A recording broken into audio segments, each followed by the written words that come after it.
umaga po. Ito, nakakita po ako ng dito sa Lidl sa England. Isa pong tindahan dito malapit sa bahay. Ito po yung para po sa baha. Ginagamit. Overall na waterproof pa kung tawagin. Ayan. Susuot ko lang po kung tamang-tama yung suot sa atin.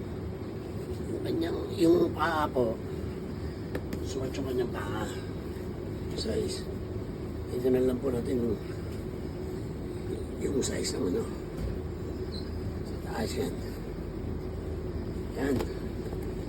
Tama po siya. Ito po kahit na ang tubig, umabot hanggang dito, hindi po kayo mababasa. Tama-tama po sa Pilipinas. Fishing sa mga baha. Kaya maganda po siya.